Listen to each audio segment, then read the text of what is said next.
So if first off I could introduce the Vice Chancellor and President of Adelaide University, Professor James McGuire, who will speak briefly about the new building. Thank you, Martin, and good morning, everybody. Can I particularly welcome this morning Senator Carr. It's great to have him here, and also to acknowledge all my distinguished colleagues from around the university. I would also like at the outset to acknowledge the Kaurna people, the original custodians of the Adelaide Plains and the land on which the University of Adelaide's campuses here at North Terrace, at Waite, at Theberton and at Roseworthy are built. It may seem a trifle odd this morning that we're here to celebrate something that has to do with light, and we're hoping to be able to impress you by doing something that would illuminate the scene for you. But given that the sun is shining quite brightly, that's not quite as easy. We could have invited Senator Carr along in the evening, but we had thought initially that something like a rainbow would be the way to go, if we could sort of generate a rainbow, but apparently you require the sun to be at some curious angle, 42 degrees, and 11:15 in the morning, 42 degrees, it didn't work out.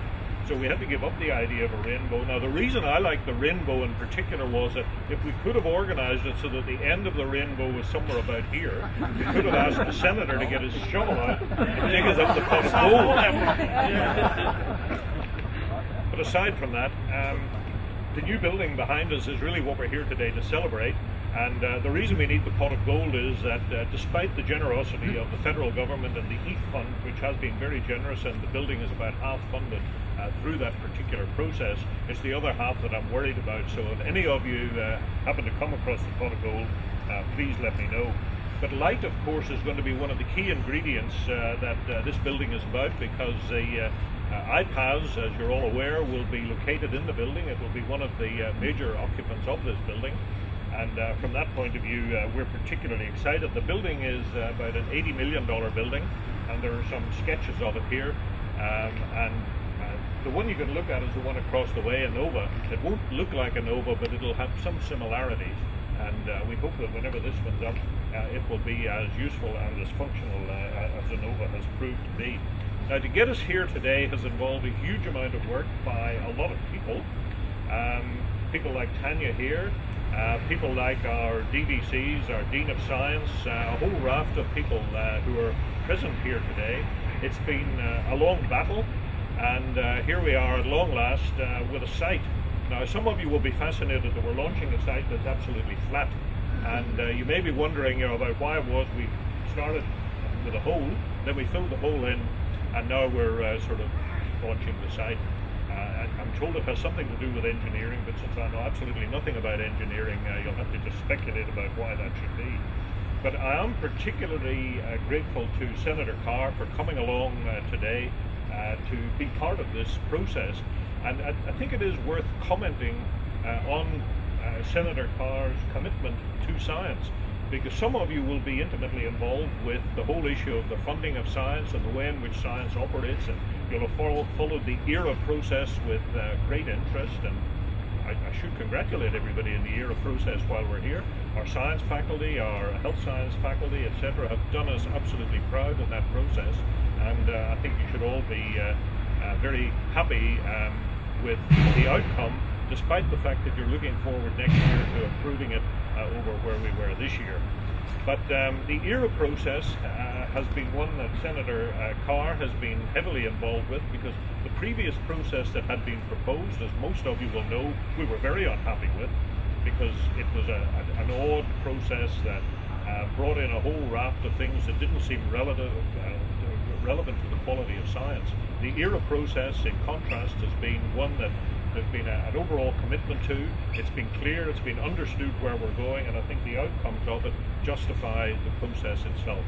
But Senator Carr's involvement with science, it's unusual to get a minister who is genuinely committed to science, to the improvement of our scientific output, to the generation of strength within our scientific community. And in Senator Carr, we have indeed got such a minister, and we're extremely fortunate to have somebody like that. And we do thank you for all the support that you've given to the science community. And we say that in anticipation of even more support in the future. Now, the area that we're looking at out here, of course, is increasingly becoming a sort of a centre for science and technology in the university.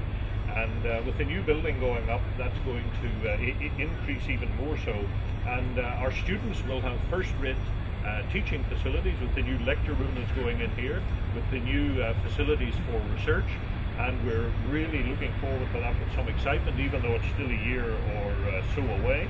There'll be around about 10,000 square meters of space in the building, which is a substantial size building. It's just fractionally smaller than the Inova building across the way here, but that gives you some indication of the size the building is going to be when it goes up. It will be an enormous addition to our capacity to engage in science and to produce really high quality science outputs. And I know that our students, as well as researchers around the university, will benefit enormously from it. It is part of our overall building program. We keep going on about the fact that we're spending around about $400 million.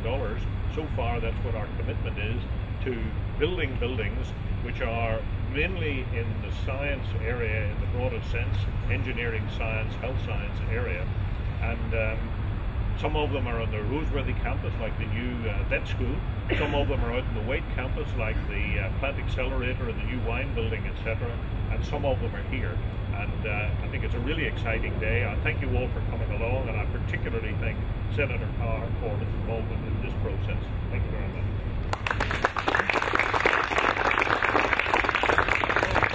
Chancellor, it's a great pleasure.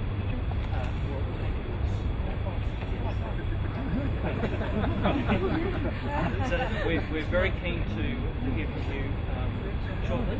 And in the meantime, I would very much like to introduce Tanya Munro. Of course, as the Vice-Chancellor said, leadership in all of these things is very important. Leadership at the national level from the Minister, leadership at the local level from Deputy Vice-Chancellors, from Vice-Chancellors, from Deans of Science, and so on. But of course, I think, as we all know, leadership at the academic and professional level is going to be very critical to this. And I'm sure, as you would like to hear from Tanya Munro will tell us a little bit about exactly what's happening in the research sense and in her IPAS Research Institute. So Tanya, thank you. Thank you, Martin, and I feel sorry to give you the chance to finish up this conversation. Look, it's a real pleasure to be here and to welcome Senator Carr here. Without the support of the federal government, we wouldn't be here. IPAS is just over a year old now. And as you can see, we're here ostensibly today to celebrate what will be our IPAS headquarters. In the time we've been around, even though we don't yet have that headquarters building, our activities have started to grow and flourish, and our collaborations and results have started to already become very tangible. We're sitting at 135 members now across the areas of physics, chemistry, biology. And we're starting to do things that would not have been possible without the university's faith in our vision for transdisciplinary research and without the federal government's support for our programs and for our new building. When the University of Adelaide decided to invest in research institutes as a way of focusing research excellence, we probably wouldn't have been a really obvious choice. We didn't have that characteristic that some of the other institutes had of a few hundred established researchers with a long time of track record behind us. But what we did have was a really strong idea and some really rapid growth, and people who are willing to embrace a chance to do something a bit risky. Because doing this transdisciplinary approach to science is a bit risky. Sometimes you worry about things like, how will my work be assessed? You know, if you're a physicist and you're trying to delve into biology, you know, what will a biologist think about it? Or you're a chemist trying to work with a physicist, you know, which panel will I send my grant to? How will ERA manage that? So I think we should feel really proud that we've had the support from the university and the federal government, and that we've really already been able to get some really concrete runs on the board. And imagine what we're going to be able to do when we have our new headquarters building. So what we'll be able to do there that we can't do right now, what I'm really looking forward to, is we'll have some amazing laboratories that really are unlike any laboratories I'm aware of anywhere in the world, where we'll bring together facilities for developing new ways of generating, controlling, manipulating light, along with facilities for dealing with live biological samples, doing new chemistry, creating new functionalities, all in the one spot. And this is not just about making new kinds of devices and creating new types of technology. It's about driving forward some of the fundamental blue sky science in our areas. Because we don't know where the next big technologies are going to come from, and we're going to, through this institute, invest and focus in underpinning science and in application through our transdisciplinary collaborations. So to give you some examples of things we'll be doing in there, we'll be developing new types of lasers, new ways of sensing. We'll be looking at ways of monitoring the quality of our water, of creating point-of-care technologies that can tell what's wrong with you when you rock up at the doctor's surgery. We'll be engaging in big science experiments ranging from work on new lasers for gravitational wave detection right through to understanding how we can look at the very earliest stages of life, using light to see how embryos develop, to understand how things like Alzheimer's disease progress using new technologies. So it's a tremendously exciting time to be here, and I'd like to thank you, because even though I'm standing here, I'm looking at the majority of the people that have got us here. It's the fact that we've got a fantastic can-do team that's allowed us to get here, and this gives us an opportunity to really do something very different, and we need to embrace that, and thank you for being here. I look forward to working with you to make the Illuminate building the absolute centre of what will be a very exciting journey in science. Thank you.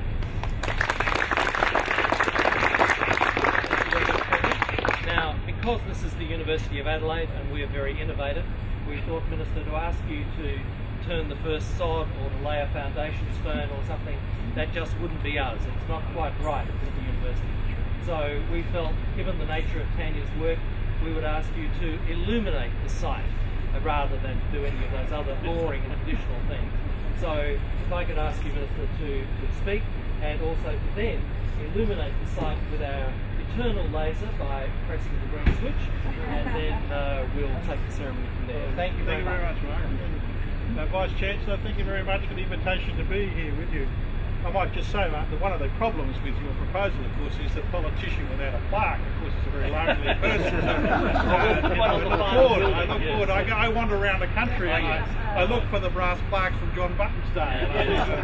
Can I do better than that? So we'll look to that. So look for the plaque at some point. And it is a tremendous achievement that this whole team should celebrate. I think that the university is demonstrating that it's going ahead in leaps and bounds. The Vice Chancellor, under your leadership, has been a remarkable opportunity here that developed, which the entire country will benefit. I just say that while you do have a remarkable team, you have a remarkable leader in Tanya, and who's, I might say to you, Vice Chancellor, was an inspired appointment. I know you'll claim full credit for that, and so you should, because it is an extraordinary thing that she's done. And I describe Tanya as a bit of a what I call a pepper and salt scientist. It's an old working class expression. She sort of seems to be in everything. She's a person that is even decorated the incoming minister's brief when I was reappointed to the task. And the reason for that is because she highlights what women can do. Women in science can do. It's been one of the great concerns of mine that we have not provided sufficient support and attention to ensuring there was more gender equity in terms of the capabilities that this country has. And I've made the point on other occasions that it seems to me that if we could translate the number of women that are in undergraduate programs, that even end up get them to move to research programs, the PhD programs, we'd have a distinct improvement in the number of scientists that are available in this country for research purposes. But if we could actually move them from the PhD program into a life of research, then I think many of our difficulties would be overcome. Tanya's work highlighted in her PhD thesis back in '98, best in the field of physics at the time. 2008, Prime Minister's Macintosh Prize for Physical Science, and she's received many other decorations over time. She, of course, heads up the institute here, which she reminds me is growing constantly in terms of its vision and in terms of its opportunities. I mean, my notes were provided with me yesterday, said 130 people. Today I find out it's 135 people. That's an illustration of the growth that is actually occurring. But I want to say something else. I notice that Professor Munro's husband's here today. I just want to acknowledge the work that he must do. He must do to keep this operation on the road. The fact that Tanya has 3 kids, I would have thought would be almost as much trouble as the 135 staff that she's working with to actually make this centre a success. And the relationship between family life and professional life is something that does concern me. It does concern me that we ensure that there is the flexibility and the space given so that we can ensure that women in particular are able to fulfil their full potential in terms of serving this nation. Now, I'm told that not every mother, of course, can be trusted to operate lasers. I'm told, of course, that the first laser was constructed in 1960. The press, with all its great sense of sensitivity and sophistication, immediately dubbed it the death ray. It was, of course, a very dangerous instrument, too dangerous to actually tinker with. This is a technology that now underpins so much of modern life. So much from the NBN, of course, to our musical instruments, scientific devices, and countless other pieces of equipment that we just couldn't get by without. And it's an extraordinary reminder of just how important basic research is. And it's something I've got to constantly remind people of, particularly in a broader community. It's a sort of research that the private sector would never fund. And why it's so important that we have public investment to underpin such breakthrough technologies. It's basic research that provides the foundation stones for the creation of new industries, new jobs and new opportunities for so many people. And that's why we are, as a government, so determined to press ahead with the investments that we've made in terms of scientific infrastructure in this country. What we know is that Professor Munro and you all have an obligation to this country. I make no bones about that. You have an obligation. But you also should rely upon the Commonwealth of Australia and its obligation to provide you with the very best kit that we can to allow you to do your job. And that's exactly what we're doing, and that's what we are trying to do through ERA, is to highlight that point. We are in the business of rewarding excellence. We are in the business of saying to our research community, we want you to strive for excellence. And we have to recognise that a country of our size simply cannot fund all conceivable options. We'd like to, but we can't. So we have to think about how we concentrate our resources. And what are the areas in which the university determines are its priorities. So we put it back on the universities to choose the areas of strength and, of course, be held accountable for those choices. And that's the process that ERA is about, and it shows just what strengths are existing in this university. The Vice-Chancellor has been kind enough to draw to my attention the comparison between this university and others within this great city. And no doubt that that will be an observation made in other areas. Now, the Commonwealth's provided $28 million as part of this investment. It highlights the importance of collaborations, interdisciplinary collaborations, and it highlights, to my mind, the incredible value that you can add to this country. Now, I'm told that this complex will add some $230 million to the project itself. But in turn will lead to the creation of 2,000 jobs. I'm told that that will occur over a 2.5-year period. Incredible speed at which that can occur. I'm told that this facility will be unrivaled, certainly in this country and arguably in just about anywhere else in the world. So building world-class facility is what we're about. Ensuring that world-class academics, scientists, scholars have the opportunity to work in this country is what we're about. And we want to ensure that that opportunity continues, because we know upon your efforts address the future prosperity, future job opportunities, the future wealth of this country.